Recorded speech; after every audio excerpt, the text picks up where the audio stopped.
नैना एक बहुत ही मैच्योर और समझदार लड़की थी। उसके पापा की अचानक तबीयत खराब होने के कारण अनिकेत नाम के लड़के से शादी करनी पड़ जाती है, जिसकी वजह से उसकी माँ मीता को बहुत बुरा लगता है, जिस कारण उसने अनिकेत से बात तक करना छोड़ दिया था। इस बात को कई साल बीत गए थे, लेकिन मीता का गुस्सा शांत नहीं हुआ था। एक दिन अचानक से अनिकेत के नंबर पर उसकी माँ का फोन आता है और वो जल्दबाजी में बिना नाम देखे ही फोन उठा लेती है। हेलो, कौन बोल रहा है? मैं मीता बोल रही हूँ। अनिकेत से बात हो जाएगी? एक्चुअली वो अपना फोन ना घर पे छोड़ के गए हैं। वो आएंगे तो मैं उन्हें बता दूंगी, लेकिन आपका पूरा नाम क्या है? मीता बोलूंगी तो क्या वो समझ जाएंगे? बोल देना तेरी माँ का फोन आया था, सब समझ जाएगा वो। मीता इतना कहकर फोन रख देती है और इतना सुनते ही नैना के मानो होश ही उड़ जाते हैं। तभी अनिकेत वहाँ आ जाता है और उसका खुला हुआ मुंह और हाथ में फोन देखकर बोलता है, ओ मैडम, अपना मुंह बंद कर लो, मच्छर घुस जाएगा मुंह में। वैसे हुआ क्या है तुम्हें?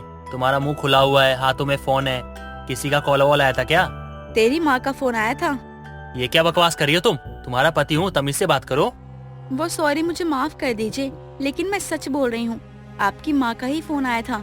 उन्होंने ऐसा ही बोला था आपको बोलने के लिए, तो मेरे मुँह से वैसे ही निकल गया। क्या? इतने सालों बाद माँ का फोन आया था? मेरी माँ का? लगता है ना माँ को मेरी याद आ गई। उन्होंने हमें माफ कर दिया है, गुस्सा भी छोड़ दिया है। चलो, एक तो अच्छी खबर मिली। मैं भी माँ को फोन करके पूछता हूँ कि उन्होंने फोन क्यों किया था। पहले आप मुझे ये बताइए, बुरी खबर क्या है अगर ये अच्छी खबर है तो? यार, बात हुआ है ना कि मैंने अपनी जॉब से ना रिजाइन दे दिया है। वो ऑफिस वाले ना मुझे बहुत परेशान करते थे। जब देखो मेरे काम को लेके ना मेरे साथ चिक चिक करते थे और मुझसे ये चीज बर्दाश्त नहीं हो रही थी, तो मैंने छोड़ दिया काम। अब आप क्या करेंगे? ये तो बहुत प्रॉब्लम वाली बात हो गई है। अरे तुम चिंता मत करो, मैंने दूसरी नौकरी देखना शुरू कर दिया है। मिल जाएगी यार, कहीं ना कहीं कोई ना कोई नौकरी तो मेरे लिए होगी ना। और वैसे हमारा बैंक बैलेंस तो ठीक ठाक ही है। हाँ, आप उसकी चिंता मत कीजिए, मैं मैनेज कर लूंगी। अब मैं अपनी माँ को फोन कर लेता हूँ। उन्होंने मुझे ना इतने सालों बाद फोन किया है। अनिकेत बड़ी ही खुशी से अपनी माँ को फोन करता है, लेकिन उनकी बातों से उसे पता चलता है कि उनका गुस्सा अभी भी शांत नहीं हुआ है। तभी वो उनसे बोलता है, माँ, मुझे लगा था आपका गुस्सा शांत हो गया और आपने हमारी शादी को एक्सेप्ट कर लिया, इसलिए आपने मुझे फोन किया। लेकिन आपकी बातों से तो नहीं लग रहा कि आप मुझसे बात करके खुश हैं। तूने मुझसे बिना पूछे, बिना लड़की दिखाए शादी कर ली, मुझसे मेरी इतनी बड़ी खुशी छीन ली, तो तू ये कैसे सोच सकता है कि मैं तुझे इतनी जल्दी माफ कर दूंगी? लेकिन मैंने तुझे सिर्फ ये बताने के लिए फोन किया कि तेरी बहन निशा की शादी तय हो गई है और तुम दोनों को गांव आना है। मैं अपने गुस्से के कारण तुझसे तेरे भाई होने का हक नहीं छीन सकती हूँ। क्या आप सच कह रही हो माँ? निशा की शादी तय हो गई? हाँ, हो गई है। सभी लोग तुझे और बहू को पूछ रहे हैं, तुम लोग आ रहे हो ना? हाँ माँ, हम लोग जरूर आएंगे माँ। आप बुलाओ और मैं ना हूँ, ऐसा तो हो नहीं सकता ना माँ। मैं जरूर आऊंगा माँ। ठीक है, फिर समय से आ जाना, रखती हूँ। मीता इतना कहकर फोन रख देती है। तभी नैना अनिकेत से बोलती है, क्या हुआ जी? माँ जी क्या बोल रही थी? नैना नैना नैना, मैं बहुत खुश हूँ। आज मेरी बहन की शादी तय हो गई। हम दोनों गांव चलेंगे, माँ ने बुलाया है। लेकिन ये कैसे हो सकता है? आपकी तो कोई बहन ही नहीं है। गांव में ना हमारी ना ज्वाइंट फैमिली है और निशा मेरे चाचा की बेटी है। हम 5 भाइयों में ना वो अकेली बहन है। लेकिन जब हम गांव जाएंगे तो तुम वहाँ रहोगी कैसे? तुम तो पहले कभी गांव गई भी नहीं हो, कैसे रह पाओगी वहाँ पर? मैं बचपन में जाया करती थी, लेकिन फिर मम्मी पापा बिजी हो गए, तब से नहीं गई हूँ। लेकिन आप चिंता मत करिए, मैं रह लूंगी। अनिकेत अगले दिन नैना को लेकर अपने गांव के लिए निकल जाता है। वहीं दूसरी तरफ जब मीता अपनी ननद को अपने बहू बेटे के आने की खबर सुनाती है, तो वो मीता से कहती है, भाभी, मैंने सुना है कि तुम्हारी शहर वाली बहू गांव आ रही है। हाँ दीदी, बस अभी शाम तक पहुँच जाएंगे। मैंने फोन किया था उन्हें। बुरा मत मानना, लेकिन इस शहर की बहुओं के बड़े नाटक होते हैं। सुना है वहाँ की लड़कियाँ बहुत छोटे छोटे कपड़े पहनकर घूमती हैं। अगर वो यहाँ पर भी छोटे कपड़े पहनकर आ गई तो समझ लीजिए इज्जत गई पानी में आपकी। देखना, उसके अंदर बिल्कुल भी संस्कार नहीं होंगे। वो बिल्कुल मॉडल बनकर आएगी और किसी के भी पैर नहीं छुएगी। मीता की ननद उससे उसकी बहू के खिलाफ भड़का रही होती है। तभी वहाँ एक बड़ी सी गाड़ी आकर रुकती है, जिसमें से मीता का बेटा अनिकेत और बहू नैना होती है, जो कि साड़ी पहनकर वहाँ आती है और वो वहाँ खड़े सभी बड़े लोगों को पैर छूती है। और ये सब देखकर मीता की ननद हैरान रह जाती है और अनिकेत से कहती है, बेटा, ये तेरे साथ लड़की कौन है? और ये सबके पैर क्यों छू रही है? बुआ जी, ये ना मेरी पत्नी है और आपकी बहू। मैं ऐसे ही किसी भी लड़की को थोड़ी लेकर आ जाऊंगा। ये सब तो उल्टा हो गया। मैंने तो कुछ और सोचा था और हो कुछ और गया। क्या हुआ ननद जी, आप किस सोच में पड़ गई? कहीं आप ये तो नहीं सोच रही हैं कि आपका ताना मारने का एक मौका आपके हाथ से निकल गया? नहीं भाभी जी, ऐसा नहीं है। ननद जी, ऐसा ही है, लेकिन आप शायद से भूल गई हैं कि मेरे बेटे में मेरे ही संस्कार हैं। मैं ये नहीं जानती कि उसने मुझसे बिना पूछे शादी कैसे कर ली, लेकिन उसने जिससे भी शादी करी होगी वो लड़की हमारे संस्कारों को समझने वाली ही होगी। इतना मुझे यकीन था और आज वो साबित भी हो गया है। अनिकेत, बहू को अंदर ले जाओ। मीता की बात से उसकी ननद का मुंह बंद हो जाता है। दिन गुजरते हैं। तभी एक रोज रात में सभी को बहुत मच्छर काट रहे होते हैं। तभी अनिकेत का सबसे छोटा भाई मोटीन लेकर आता है। तभी मीता की ननद बोलती है, बेटा ये मोटीन ले जाकर अपनी भाभी के कमरे में लगा दे, वरना वो शहर से आई है, बहुत नखरे दिखाएगी अगर उसको एक भी मच्छर ने काट लिया तो। लो, मैं तुमसे कह ही रही थी और ये आ भी गई तूफान मचाने के लिए। बहू, मैं तेरे ही कमरे में मोटीन भिजवा रही थी। तुझे आदत नहीं है ना मच्छरों के बीच रहने की? हमें तो सब आदत है। क्यों बुआ जी, आप इंसान नहीं है क्या? या मच्छर आपके रिश्तेदार लगते हैं जो आपको कम काटेंगे और मुझे ज्यादा? उनके काटने का जितना दर्द मुझे होगा उतना ही आपको भी होगा। तो क्यों ना इसका परमानेंट इलाज किया जाए। ये देखिए, मेरे पास ये मच्छरों को मारने वाला ऑयल है। इसको लगाने के बाद किसी को भी मच्छर नहीं काटेंगे और मेरे साथ साथ आप लोग भी आराम से सो सकेंगे। नैना इतना कहकर सभी को वो ऑयल लगा देती है, जिसके बाद सभी चैन की नींद सो जाते हैं। मीता बोलती नहीं है, लेकिन वो धीरे धीरे अपनी बहू को उसके अच्छे स्वभाव के कारण पसंद करने लगती है। अगले दिन सुबह अचानक गैस खत्म हो जाती है और सभी लोग चाय के लिए परेशान होने लगते हैं। तभी मीता बोलती है, ये हलवाई कहाँ रह गया है? सभी लोग चाय के लिए परेशान हैं। जो गैस वो यहाँ रख गया है वो भी खाली है। कोई फोन करो उसे और जल्दी आने को बोलो। चाय न मिलने पर बहुत सर दुख रहा है मेरा।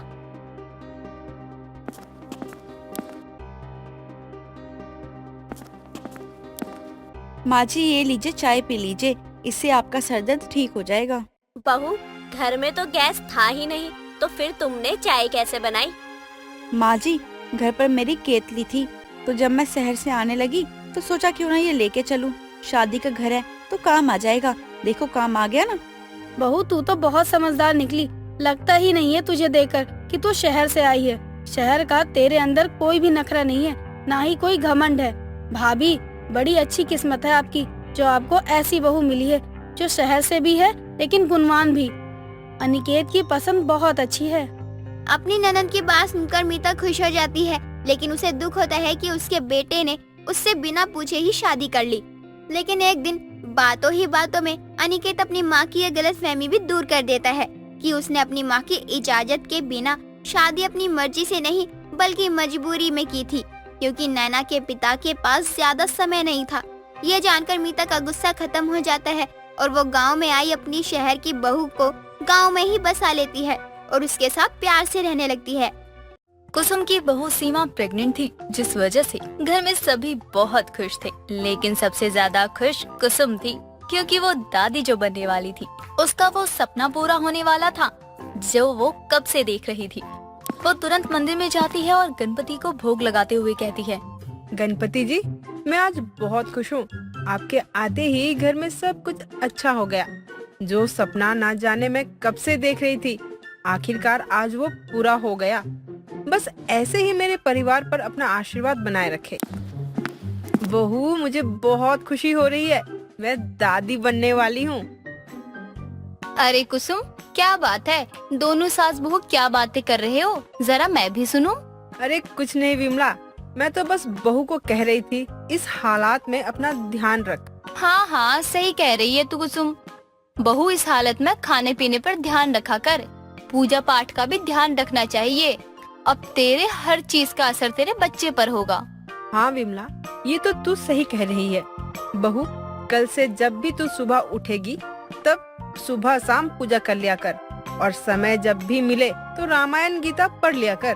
हाँ बहू, यही तो मैं भी बोलना चाह रही थी। माँ जी, कल से मैं उठते ही पूजा करूंगी और घर का काम निपटने के साथ ही गीता का पाठ पढ़ूंगी। हाँ हाँ, साथ ही गणपति जी के लिए रोज रोज अच्छे अच्छे भोग बनाया कर। उनके आते ही तेरी गोद भर गई। जी माँ जी। कुसुम की बहू सीमा बहुत सीधी थी। वो अपनी सास कुसुम की हर बात माना करती। कुसुम को भी अपनी बहू का ये नेचर बहुत पसंद आता। कुसुम और विमला बात कर ही रहे होते हैं, तभी एक बुढ़िया कुसुम के दरवाजे पर आती है। बहू देख तो कोई आया है दरवाजे पे। अरे अम्मा, आप ठीक तो है ना? आराम से बैठो अम्मा यहाँ पर आप। बेटा कुछ खाने को दे दे, रात से कुछ नहीं खाया। बहू कौन आया है, मैं आऊँ क्या? नहीं माँ जी, पिंकी है। मैंने उससे कोई सामान मंगवाया था, बस वही देने आई है। बेटा कुछ खाने को दे दे, अब भूख बर्दाश्त नहीं हो रहा है। हाँ अम्मा, आप यहीं बैठो, मैं आपके लिए कुछ खाने के लिए लेकर आती हूँ। अब इतना बोलने के बाद ही सीमा किचन में जाती है और देखती है उसके लायक थोड़ी सी सब्जी और 2 रोटी बची है, क्योंकि सब तो खाना खा चुके थे। अरे यहाँ तो खाना सिर्फ मेरे लिए बचा है। अगर मैंने ये इसे अम्मा को नहीं दिया तो मुझसे ये खाया नहीं जाएगा।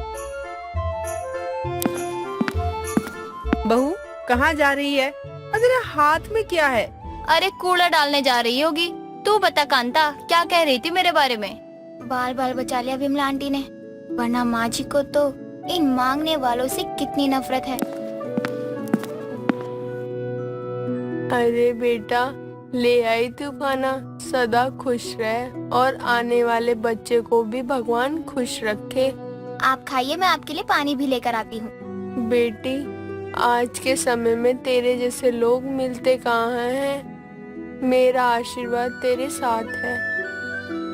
अब वो बुढ़िया तो खाकर सीमा को आशीर्वाद देकर चली जाती है, लेकिन इधर कुसुम उस बुढ़िया को जाते देखकर कहती है, बहू अब तू मुझसे झूठ बोलेगी। तूने अभी किसी मांगने वाली को खाना खिलाया था ना? तू जानती है ना मैं इसके कितने खिलाफ हूँ। वो माँ जी, मैंने उन्हें खाना इसलिए दिया क्योंकि उनसे चला भी नहीं जा रहा था। वो बहुत असहाय थी। साथ ही अभी गणेश भगवान के दिन चल रहे हैं, पता नहीं वो किसका रूप धारण करके हमें आशीर्वाद देने आ जाए। मुझे ज्यादा घुमाने की कोशिश मत कर। अब जब तूने अपने हिस्से का खाना उसे दिया है तो तू भूखी ही रहे। अरे कुसुम, तू कैसी बात कर रही है? उसने कितने पुण्य का काम किया है, किसी भूखे को अपने हिस्से का खाना खिलाकर। भगवान कब कहाँ किस रूप में दर्शन दे जाए कोई नहीं जानता। तेरी बहू सही कर रही है। तू तो जानती है विमला, मुझे इस गरीबों और भिखारियों से कितनी दिक्कत होती है। माँ जी, आपको जितना सुनाना है आप मुझे उतना सुना लीजिए, लेकिन वो भूखी थी और मुझसे उन्हें भूखा देखा नहीं गया। ठीक है, अब जा खुद भी कुछ बनाकर खा ले। सीमा ने तो उस भूखी बुढ़िया को अपने हिस्से का खाना खिलाया, लेकिन कुसुम को ये पसंद नहीं आया। पर सच तो ये है कि बड़े पुण्य का काम किया था उसने। अब सीमा अपने खाने के लिए खाना बनाती है और फिर खाती है। अब अगली सुबह करीब 5 बजे घंटी की आवाज सुनकर कुसुम, अरे सुबह सुबह कौन पुजारी ने जन्म ले लिया? क्यों नहीं ये मोहल्ले वाले मुझे सोने देते? लगता है अब मुझे उठकर ही देखना होगा कि आखिर कौन है जो सुबह सुबह पूजा पाठ कर रहा है। अभी तो ठीक से दिन की शुरुआत भी नहीं हुई है और ये घंटी की शोर। घंटी की आवाज सुनकर कुसुम बाहर आती है और अपनी बहू को आरती गाकर पूजा करते हुए देखती है। अरे रे, नजर ना लगे मेरी बहू को। देखो तो कितनी प्यारी लग रही है पूजा पाठ करते हुए, वो भी सुबह सुबह। माँ जी लीजिए प्रसाद। और आप आज जल्दी नहीं उठ गई? बहू पहले प्रसाद तू खाना। मैं तो तेरी जैसी बहू पाकर बहुत खुश हूँ। माँ जी, आपने कहा था ना कि पूजा पाठ करने से बच्चे पर अच्छा प्रभाव पड़ता है, तो मैंने सोचा क्यों ना आज से पूजा भी की जाए। हाँ बहू, अच्छा किया, लेकिन अब मुझे नींद आ रही है। तुझे आराम करना है तो कर ले, अभी सुबह होने में समय है। माँ जी, मैं सोच रही हूँ गणपति जी का पाठ कर लेती हूँ और समय मिला तो रामायण भी पढ़ लूंगी। जैसी तेरी मर्जी। मैं तुझे जल्दी ही सिद्धि विनायक के दर्शन करवाने ले जाऊंगी और वहाँ तेरे हाथों से भोग चढ़ाऊंगी। कुसुम वहाँ से चली जाती है। समय बीतता है और देखते ही देखते सीमा का 9वां महीना लग जाता है, लेकिन कुसुम उसे सिद्धि विनायक मंदिर नहीं ले जा पाती। एक दिन वो घर का सारा काम खत्म करके हॉल में बैठी होती है, तभी विमला का आना होता है। सदा खुश रह बहू, और आने वाला बच्चा भी स्वस्थ और गणपति के आशीर्वाद से तुझे ढेर सारी खुशियाँ मिले। हाँ हाँ विमला, मेरे पोते को ढेर सारा आशीर्वाद दे। पोता ही क्यों कुसुम, पोती नहीं चाहिए क्या? अब तो बेटू से ज्यादा बेटियां ही अपने माँ बाप से लेकर देश तक का नाम रोशन कर रही है। लेकिन विमला, मैं तो चाहती हूँ कि बहू का पहला बच्चा लड़का ही हो, उसके बाद पोती भी हुई तो ठीक है। लेकिन कुसुम, तो अपनी बहू से भी तो पूछ ले कि उसे लड़का चाहिए या लड़की। मुझे तो बच्चे चाहिए, लड़का हो या लड़की, मुझे दोनों में ही खुशी मिलेगी। बहू, अब तेरे कहने से क्या होगा? मैं तो चाहती हूँ बस एक पोता हो जाए, फिर किसी चीज की कोई कमी ना रह जाएगी। ये बात मेरे भी समझ नहीं आई कुसुम, तू चाहती क्या है? चल छोड़, मुझे बहुत काम है आज, मैं चलती हूँ। सीमा की प्रेगनेंसी को 9वां महीना चल रहा था और जल्द ही कुसुम के घर नन्हा मेहमान आने वाला था। अब अगली सुबह रोज की तरह सीमा पूजा करने के बाद ही अपनी सास कुसुम के पैर छूती और कुसुम भी अपनी बहू को आशीर्वाद देते हुए कहती है, बस बहू एक पोता दे दे, बस एक पोता, और सदा खुश रहे। माँ जी के मन में ना जाने ये लड़का और लड़की का भेदभाव क्यों ही आ जाता है। माँ जी की आदत मुझे भी नहीं पसंद है, ना जाने माँ जी ने पोता पोता क्यों लगा रखा है। अब देर रात सीमा को पीन होने लगता है और उसे हॉस्पिटल ले जाया जाता है। लेकिन डॉक्टर्स सीमा के ऑपरेशन से बच्चे के होने की बात कहते हैं। देखिए, इनकी जान को खतरा है, अगर ऑपरेशन नहीं किया गया तो इनकी जान को खतरा हो सकता है। डॉक्टर साहब, मुझे दोनों ही सही सलामत चाहिए। हम अपनी तरफ से कोशिश कर ही रहे हैं, बस आप इस फॉर्म पे साइन कर दीजिए। अब कुसुम फॉर्म पर साइन तो कर देती है, जहाँ कुछ समय बाद पता चलता है कि सीमा ने एक सुंदर से बेटे को जन्म दिया है। अरे मेरा लाल कितना सुंदर है, बिल्कुल अपने पिता पर गया है। अरे कुसुम, मुझे भी देखने दे। अरे बिल्कुल अपने बाप पर गया है, कितना सुंदर है। वैसे कुसुम, तेरा तो दिल खुश हो गया होगा। हाँ हाँ, मुझे तो पोता ही चाहिए था, और देख, माता रानी के आशीर्वाद से मुझे पोता ही हुआ है। कुसुम जैसा चाहती थी वैसा होता भी है। अब 2-3 दिन बाद ही सीमा घर आ जाती है, हालांकि अभी वो ठीक नहीं थी। बहू, आज मैं बहुत खुश हूँ। गणपति जी के आशीर्वाद से घर में जो खुशियाँ आई है, उससे घर की रौनक और भी ज्यादा बढ़ गई है। लेकिन बहू, तू तो मरते मरते बची है। माँ जी, ये तो गणपति का आशीर्वाद है जिसकी वजह से आज मैं जिंदा हूँ, वरना तो मुझे लगा था मैं बच नहीं पाऊंगी। हाँ बहू, तू सही कह रही है। जिसके ऊपर गणपति का आशीर्वाद हो, उसका कोई कुछ नहीं बिगाड़ सकता। मुझे माफ कर दे बहू, मैं तुझे गणपति का आशीर्वाद नहीं दिलवा पाई। माँ जी, आप दिल छोटा मत करिए, मुझे गणपति जी का आशीर्वाद मिल गया है। लेकिन बहू, वो कैसे? मैं तो तुझे सिद्धिविनायक मंदिर ले ही नहीं गई। माँ जी, भगवान ये थोड़ी ना कहते हैं कि मेरे मंदिर आओ तभी मैं तुम्हें आशीर्वाद दूंगा। जब मुझे लगा कि आप मुझे मंदिर नहीं ले जा पाओगी, तो मैंने विमला आंटी के हाथों मंदिर के लिए भोग बना दिया था। वो आशीर्वाद के तौर पर मेरे लिए गणपति का लॉकेट भी ले आई थी, जिसे मैं हमेशा पहन कर रखती हूँ। ये देखिए। अपनी बहू की समझदारी देखकर कुसुम बहुत खुश हो जाती है और इस तरह से कुसुम की मन्नत भी पूरी होती है। सीमा को गणपति का आशीर्वाद भी मिल जाता है, जिससे सब मंगल हो जाता है। श्याम की पत्नी माला का देहांत काफी समय पहले ही हो गया था, जिसके बाद से ही श्याम अपनी बेटी राधा का काफी अच्छे से ख्याल रखता था। श्याम मजदूरी करके अपना घर चलाया करता और श्याम की बेटी राधा भी अब बड़ी हो चुकी थी।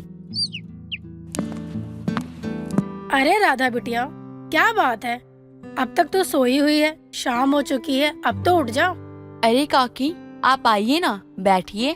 बस घर का काम करने के बाद जो मैं सोई हूँ ना, उसके बाद तो मेरी आँख ही नहीं खुली। हाँ, तू भी तो पूरे दिन काम करने के बाद थक जाती होगी ना? बहुत ज्यादा थक जाती हूँ काकी। मैं तो सुबह उठते ही पिताजी के लिए खाना बना कर देती हूँ, उसके बाद घर की सफाई करती हूँ। इसमें ही मेरा समय निकल जाता है, मुझे पता ही नहीं चलता। वैसे शाम तो कह रहा था कि इस साल के आखिरी तक वो तेरी शादी कर देगा, और मुझे तो कह रहा था कि अपने दोस्त के बेटे के साथ वो तेरी शादी फिक्स कर रहा है। वो शराबी अंकल का बेटा? अरे आप ये कैसी बातें कर रही हैं? पिताजी मुझसे बहुत प्यार करते हैं, वो मेरी मर्जी के खिलाफ जाकर कभी मेरी शादी नहीं करवा सकते। चल, तुझे मुझ पे यकीन नहीं है तो ऐसा कर, शाम को जब तेरा पिता आए ना, तो तू उसी से पूछ लियो मैं कितना सच बोल रही हूँ और कितना झूठ। ठीक है काकी, आप कहती हैं, मैं पिताजी के आने के बाद ही पूछती हूँ उनसे, क्या उन्होंने मेरी शादी उस शराबी अंकल के बेटे से तय की है? अरे काकी, जब उसका बाप ही ऐसा है तो वो कैसा होगा। विमला की बातें सुनकर राधा टेंशन में आ जाती है, और लेकिन देर शाम जब श्याम घर आता है तो राधा अपने पिता को पानी देते हुए कहती है, पिताजी मैं आपसे कुछ पूछ सकती हूँ क्या? हाँ बेटा बोलना, क्या बात है? तेरी तबीयत तो सही है ना, या कोई और बात है? पिताजी आप कुछ दिन पहले मेरी शादी की बात कर रहे थे, लेकिन मैंने आपको कहा ना कि मुझे शादी नहीं करनी। लेकिन मैंने आपको कहा आपसे अच्छा मेरे लिए कोई और फैसला नहीं ले सकता, तो आप जिसे पसंद करो मैं उससे खुशी खुशी शादी कर लूंगी। तो क्या आप मेरे लिए उस शराबी अंकल के बेटे को पसंद किया है जो कभी कभी आपसे मिलने आते हैं? हाँ, मैंने तेरा रिश्ता कुलदीप से तय किया है, और कुलदीप के बारे में सारा गांव जानता है। वो कितना लायक और होनहार है। भले ही उसका बाप पीता खाता हो, लेकिन उसने आज तक कभी नशे का सामान को हाथ तक नहीं लगाया। और ये आप इतने यकीन के साथ कैसे कह सकते हो कि वो आपके साथ रहा है, या आप उसे अच्छे से जानते हो जो आपको उस पर इतना यकीन है? मैंने तो लोगों के मुंह से सुना है, जब उसकी माँ का देहांत हुआ था तो वो छोटा सा था, लेकिन उसने अपने घर की जिम्मेदारी उठाई, काम किया, और 8 सालों में वो बहुत काबिल हो गया है। और तो और उसने अपनी बहन की शादी खुद के पैसों से करवाई है। ये भी ना आपने लोगों से ही सुना होगा पिताजी।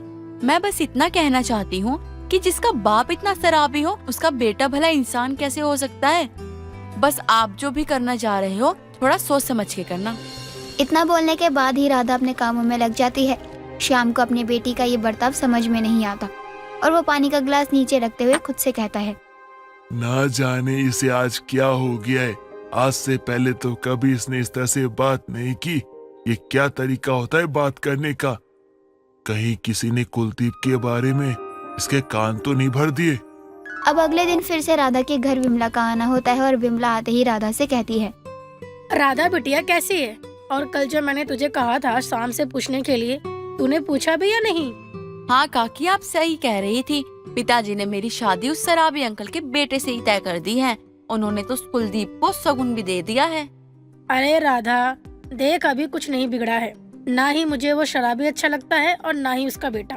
बाकी तेरी जिंदगी और अब तेरा फैसला होगा। काकी आज अगर मेरी माँ होती तो वो शायद पिताजी को इस गलत फैसले के लिए रोकती, लेकिन अगर पिताजी मेरी जिंदगी बर्बाद करना ही चाहते हैं तो वो गलत सोच रहे हैं। मैं तो शादी वाले दिन ही अपने पिताजी के फैसले का अपमान करूंगी। जहाँ एक तरफ विमला इस बात से खुश थी कि उसने राधा के कान में जो जहर घोला है उसका असर जल्दी ही होगा, वहीं दूसरी तरफ श्याम अपनी बेटी की बातों से परेशान था। अब जब श्याम देर शाम घर आता है तो वो देखता है कि राधा गुस्से में घर का काम कर रही है। अगर शादी वाली बात के कारण तू इस तरह से गुस्से में काम कर रही है तो बता दे, शादी के लिए मना करवा देता हूँ। नहीं नहीं पिताजी, शादी तो मैं उस कुलदीप से ही करूंगी, लेकिन ये जो सोच रहा है ना कि वो मेरी जिंदगी नरक बनाएगा, जिंदगी तो मैं उसकी खराब करूंगी। राधा तुझे क्या हो गया है? तू ये सब कैसे बातें किए जा रही है? कुछ भी तो नहीं पिताजी, मुझे क्या होगा, मैं तो बस आपके फैसले का सम्मान कर रही हूँ। राधा के लिए कुलदीप अच्छा था या नहीं ये तो खुद राधा भी नहीं जानती थी, बल्कि वो तो विमला की बातों में आ गई थी और उसने अपने पिता के फैसले पर शक कर बैठी थी। एक रोज देर शाम राधा बाजार जाती है। वहाँ से सब्जी और घर का राशन लेने के बाद घर के लिए आ ही रही होती है, तभी उसे 2 मनचले घेर लेते हैं। अरे मैडम, कहो तो घर तक छोड़ दें। क्यों पप्पू, सही कहा ना? वैसे आप सुंदर तो बहुत हैं, और अब इतनी सुंदर लड़की अकेले जाते हुए अच्छी तो नहीं लगती। चलो मैडम, हम आपको छोड़ देते हैं। कौन हो तुम लोग? मुझे क्यों परेशान कर रहे हो? मैं कहती हूँ चले जाओ यहाँ से, वरना मैं शोर मचा दूंगी। राधा के इतना कहने के बाद वो लड़के अपनी बाइक को साइड में खड़ा करके उसको घेर लेते हैं, और एक लड़का उसका हाथ पकड़ के अपनी तरफ करता है। मैं कहती हूँ छोड़ो मेरा हाथ, कोई तो मेरी हेल्प करो, छोड़ो मेरा हाथ। राधा चिल्लाई रही होती है कि तभी वहाँ एक लड़का आता है और वो राधा की जान उन मनचलों से बचा लेता है। दोनों लड़के उस लड़के पर हाथ उठाने ही वाले होते हैं कि तभी वो लड़का उन दोनों को वहाँ से भगा देता है। जी आप ठीक तो है ना? चलिए मैं आपको आपके घर छोड़ देता हूँ, यहाँ का रास्ता सेफ नहीं है। मैं तो ठीक हूँ, बस मैं थोड़ा सा घबरा गई थी, और आज आप नहीं आते तो ना जाने ये लड़के मेरे साथ क्या ही करते। वैसे आपके हाथों से बहुत खून बह रहा है, रुकिए। अब इतना कहकर राधा अपने दुपट्टे का एक कोना फाड़कर उस लड़के के हाथ पर बांध देती है और वो लड़का भी राधा को घर तक छोड़ने आता है। लेकिन जब वो राधा के घर आता है तो हैरानी से राधा से कहता है, जी आप कहीं राधा तो नहीं है? और ये घर श्याम अंकल का है ना? आपको कैसे पता मेरा नाम, और आप मेरे पिताजी को कैसे जानते हैं? अरे क्योंकि अगले कुछ महीनों में ये घर मेरा होने वाला है और मैं आपका। अरे बड़े अजीब हो तुम, घर तक छोड़ने क्यों आए? तुम तो गले ही पड़ रहे हो। मैं आपका, मैं तुम्हारा, ये क्या लगा रखा है? राधा ये बोली रही होती कि तभी घर से श्याम निकलता है और वो उस लड़के को देखकर कहता है, कुलदीप, यहाँ कैसे आना हुआ बेटा? और राधा, तू कुलदीप को जानती है क्या? ये कुलदीप है? नहीं नहीं, मैं तो इनसे अभी मिल रही हूँ। अरे बेटा, तुम्हारी और राधा की मुलाकात हो ही गई। हाँ अंकल जी, हो गई। वो राधा को मैंने बाजार से आता देखा तो सोचा घर तक थैला पहुंचा देता हूँ, और कुछ नहीं। चलो अच्छा है, इसी बहाने तुम मिलके दोनों बातचीत करो। वैसे भी शादी का समय ज्यादा दूर नहीं है। राधा को कुलदीप का नेचर पहली ही मुलाकात में बहुत अच्छा लगता है। धीरे धीरे समय बीत रहा था और कुलदीप और राधा की शादी का दिन भी करीब आ रहा था। घर में सब खुश थे, लेकिन शाम को अपनी बेटी के जाने का गम सताने लगा था। और तो और इसी तरह कुछ और दिन बीत जाते हैं और राधा और कुलदीप की मंदिर में शादी करवा दी जाती है। कुछ ही मेहमानों और रिश्तेदारों के बीच अब विदाई करते हुए शाम कुलदीप से कहता है, बेटा, मैंने अपनी बच्ची को कलेजे से लगा के पाला है, इसलिए तू इसका ध्यान रखना बेटा, और कुछ भूल चूक हो जाए तो माफ कर देना। और नम भरी आंखों से श्याम अपनी बेटी को विदा कर देता है। संजना की शादी के बाद उसे ये पता चलता है कि उसकी सास सौतेली है और वो संजना के पति प्रदीप को जरा भी प्यार नहीं करती। लेकिन फिर भी संजना अपनी सास सुरेखा को खुश रखने की हर मुमकिन कोशिश किया करती। सुरेखा प्रदीप के सामने तो संजना को कुछ नहीं कहती, पर प्रदीप के काम पर निकल जाने के बाद संजना को तंग किया करती। एक दिन सुरेखा संजना से कहती है, बहू एक बात बता, माना तेरा बाप कंगला था, बस 2 जोड़ी में तुझे विदा कर दिया, पर कम से कम थोड़े संस्कार तो दे देता। सास कब से बैठी है, इतना नहीं कि एक कप चाय पूछ लूं। अभी लाई माँ जी। संजना रसोई में चली जाती है और अपनी सास के लिए चाय बनाकर लाती है, जिसके बाद चाय का पहला घूंट लेते ही सुरेखा गरम चाय संजना पर गिरा देती है और उससे कहती है, इतनी गरम चाय लेकर आई है ताकि मेरी जुबान जल जाए और मैं तुझे कुछ ना कह सकूं? मैं सब जानती हूँ, समझ गई? इतना होने पर भी संजना कुछ नहीं कहती और रोते हुए वहाँ से निकल जाती है। जिसके बाद वो अपने जख्म पर दवाई लगाती है और शाम के खाने की तैयारियों में लग जाती है। शाम को प्रदीप आता है और संजना के हाथ की चोट देखकर उससे कहता है, संजना, ये तुम्हारे हाथों को क्या हुआ है? सब ठीक तो है ना? वो कुछ नहीं प्रदीप जी, वो मैं चाय बना रही थी ना तो चाय गिर गई, इसलिए मेरा थोड़ा सा हाथ जल गया। प्रदीप को शक हो जाता है ये सब कुछ किया धरा उसकी सौतेली माँ सुरेखा का है, लेकिन वो इस बारे में कुछ नहीं कहता और संजना को बोलता है, ओहो, तुम्हारा ध्यान कहाँ रहता है? देख के काम किया करो ना। चलो दवा लगा देता हूँ। प्रदीप दवा लाता है और संजना के जख्म पर दवा लगाने लगता है। जिसके बाद संजना मन में सोचती है, प्रदीप जी कितने अच्छे हैं, अगर इनके साथ रहने के लिए मुझे ऐसे 1000 जख्म भी सहने पड़े ना तो मैं हंसते हंसते सब सह लूंगी। अगले दिन रोज की तरह प्रदीप काम पर निकल जाता है और संजना अपने घर के कामों में लग जाती है। तभी सुरेखा मन में सोचती है, मेरा पति तो पहले ही मर गया और मेरी जान पे सौतेला बेटा छोड़ के चला गया। चलो बेटे से तो मैं काम चला लूंगी, लेकिन इस बहू का क्या करूं? मुझे तो कुछ समझ ही नहीं आता है इसका, और अब तो लगता है इसका कुछ तो करना पड़ेगा। सुरेखा अपनी बहू को आवाज लगाती है और कहती है, बहू आज न तो पूरे घर में अच्छे से पोछा लगाई हो। ठीक है माँ जी, जैसा आप बोलो। सुरेखा चुपके से सारे घर के फर्श पर तेल डाल देती है ताकि संजना फिसल कर गिर जाए, और यही होता है। बेचारी संजना जैसे ही पोछा लगाने लगती है उसका पैर फिसल जाता है और वो गिर जाती है। लेकिन सुरेखा अपने कमरे का दरवाजा करके ऐसे बैठ जाती है जैसे उसने कुछ सुना ही नहीं। तभी शाम को प्रदीप आता है, लेकिन संजना उसे फिर से कुछ नहीं बताती। लेकिन संजना की चोट देखकर प्रदीप पूछता है, संजना क्या हुआ तुम्हें? ये निशान कैसे आए? कुछ नहीं, मैं पोछा लगा रही थी तो मेरा पैर फिसल गया और मैं गिर गई। संजना क्या कुछ ऐसा है क्या जो तुम मुझसे छुपा रही हो, जो तुम्हें मुझे बताना चाहिए? अगर ऐसा कुछ है तो मुझे बता दो। अरे नहीं नहीं, ऐसा तो कुछ भी नहीं है। प्रदीप कहता है कि मैंने देखा है कि तुम और माँ ना साथ बैठते हो और ना ही बातें करते हो, और ये सब कुछ कहीं उन्होंने ही तो नहीं किया। अरे प्रदीप जी, आप भी कैसी बातें करते हो, एकदम बच्चों वाली। इतना कहकर संजना सो जाती है और प्रदीप भी आराम करने लगता है। रोज की तरह प्रदीप काम के लिए निकलता है और मन में सोचता है, ये क्या हो रहा है संजना के साथ? उसे रोज चोटें लग रही हैं, जख्मी हो रही है। आखिर ये सब हो क्या रहा है? मुझे पता लगाना होगा कि आखिर ये सब चल क्या रहा है। एक काम करता हूँ, आज ऑफिस ना जाकर छुप के देखता हूँ कि आगे हो क्या रहा है। सुरेखा प्रदीप के जाते ही मन में सोचती है, क्यों ना आज इस बहू नाम की बीमारी का काम तमाम कर दूं। बेटे को तो देख ही लूंगी, पहले इस बहू से छुटकारा पाऊं। इतना सोचकर सुरेखा चूहे मारने की दवाई लाती है और अपने पल्लू में बांध लेती है। ये सब छुपकर प्रदीप देख लेता है, जिसके बाद सुरेखा अपनी बहू संजना के पास जाती है और उससे कहती है, बहू, ओ बहू, सुन तो जरा। हाँ माँ जी, कहिए ना। आप कहो तो मैं आपके लिए चाय बना दूं। सही याद दिलवाया बहू तूने। एक काम कर, आज तू बैठ, मैं तेरे लिए चाय बनाती हूँ। क्या हो गया माँ जी को, आज ही मुझे चाय पिलाएंगी?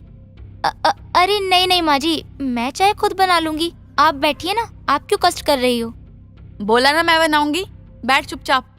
संजना बैठ जाती है और सुरेखा चाय बनाने के लिए चली जाती है, जिसके बाद संजना मन में सोचती है, जरा देखो तो सही, आज मेरी सास को मुझ पे इतना प्यार क्यों आ रहा है।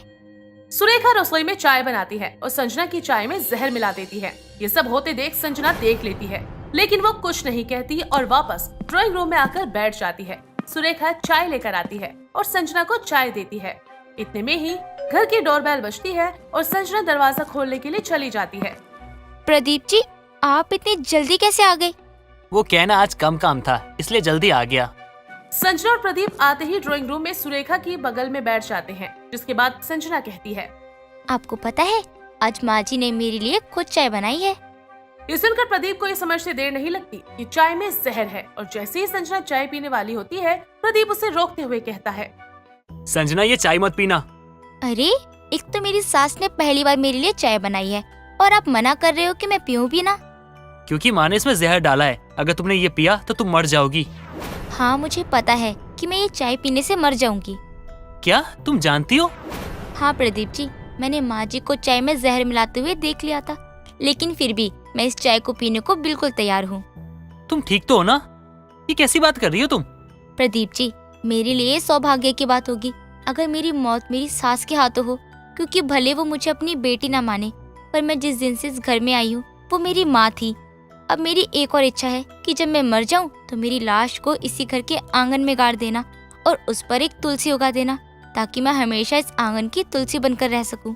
माँ, आपने ऐसा क्यों किया? आखिर ऐसा क्या कारण था जो संजना को मारना चाहती थी आप? देखिए माँ, झूठ मत कहिएगा, क्योंकि मैं सब जानता हूँ कि पहले भी संजना पे आपने कई बार वार किए हैं, कई बार नुकसान पहुँचाने की कोशिश की है। हाँ, की है कोशिश मैंने नुकसान पहुँचाने की, पर अब मुझे मेरी गलती का एहसास हो गया है। मैं हमेशा ये सोचती थी कि तुम मेरे सगे बेटे नहीं हो, इसलिए मैं तुम्हें पसंद नहीं करती थी। मैं 1 मिनट के लिए तुम्हें तो सह सकती थी, लेकिन तुम्हारी पत्नी तो मुझे रत्ती भर पसंद नहीं थी, इसलिए मैंने उसकी कई बार जान लेने की कोशिश की है। बचपन से लेकर आज तक माँ, आपने मुझे बहुत दुख दिए, बहुत तकलीफ दी, लेकिन मैं हंस के सब कुछ सहता रहा, इग्नोर करता रहा। ऐसा बना रहा जैसे मुझे कुछ समझ ही नहीं आता कि आप मेरे साथ क्या क्या करती हो।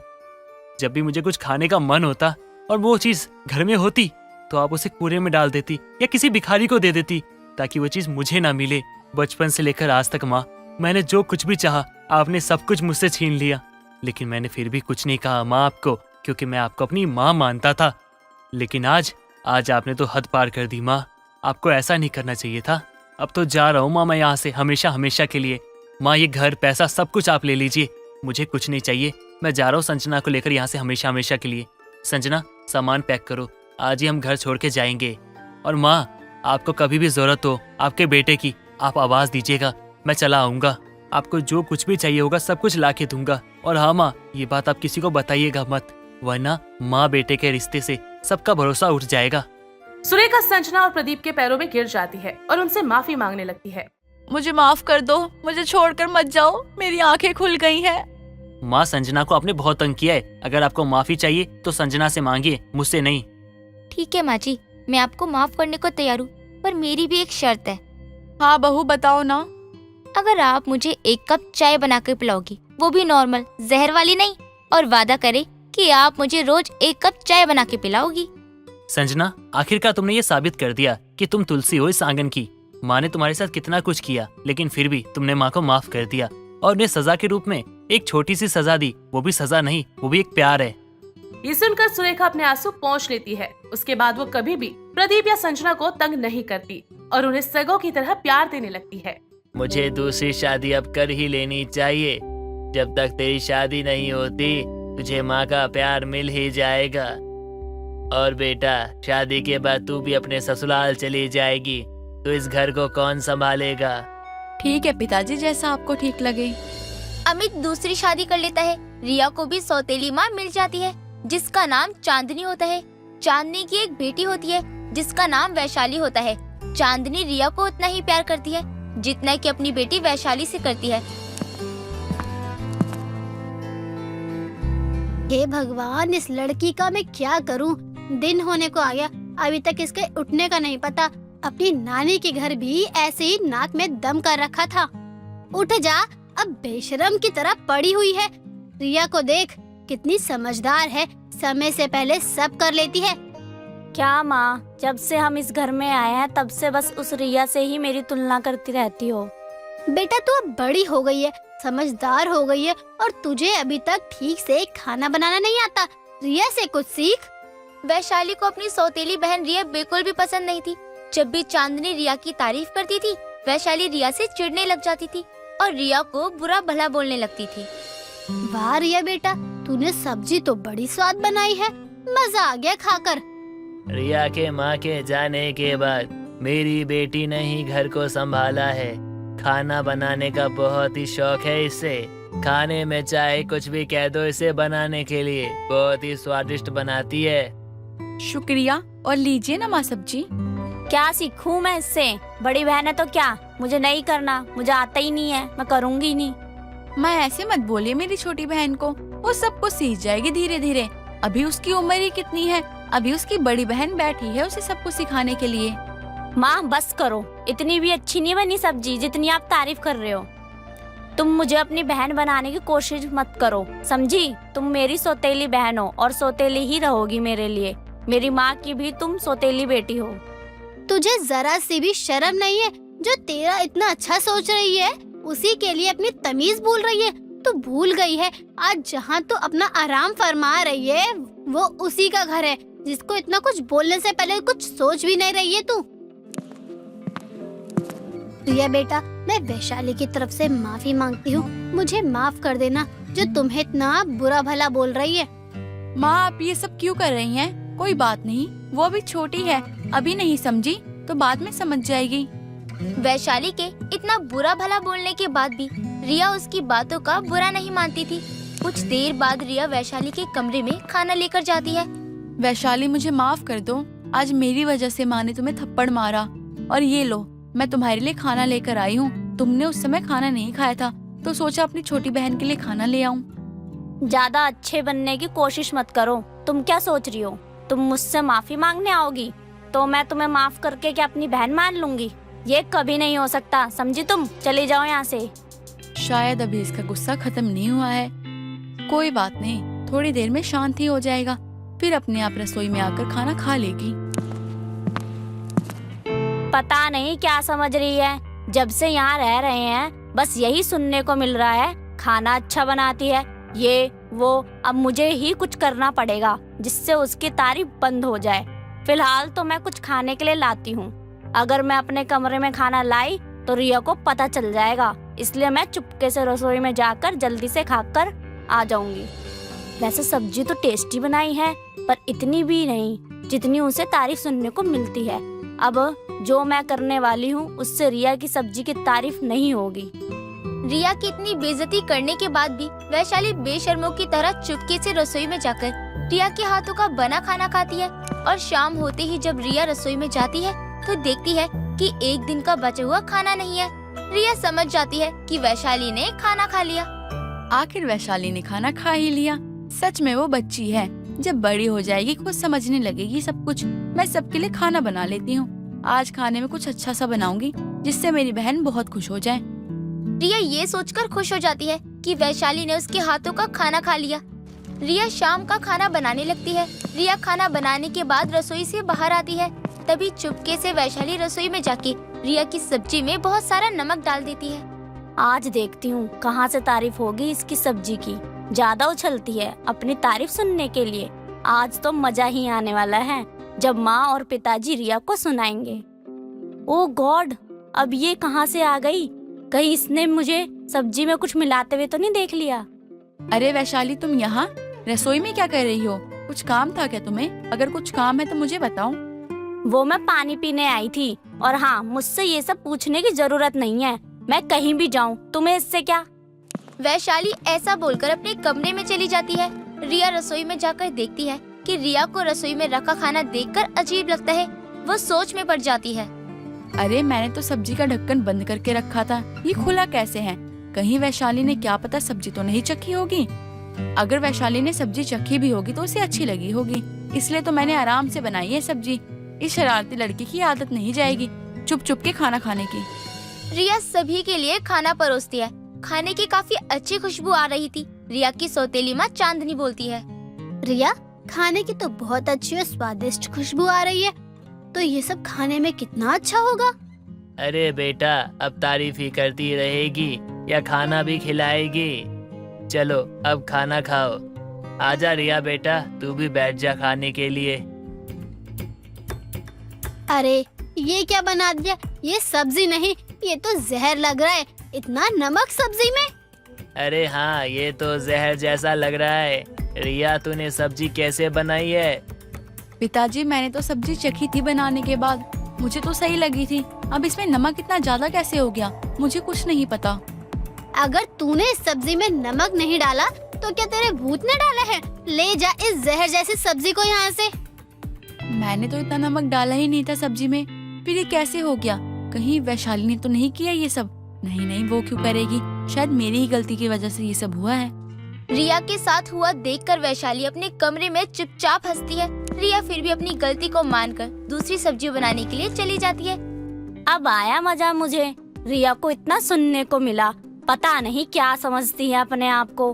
अब कल दिन में खाना बनाएगी जब मैं उसके खाने में मिर्ची डाल दूंगी। वैशाली फिर से रिया के खाने में मिर्ची डालने की कोशिश करती है, पर अचानक से चांदनी रसोई में आ जाती है।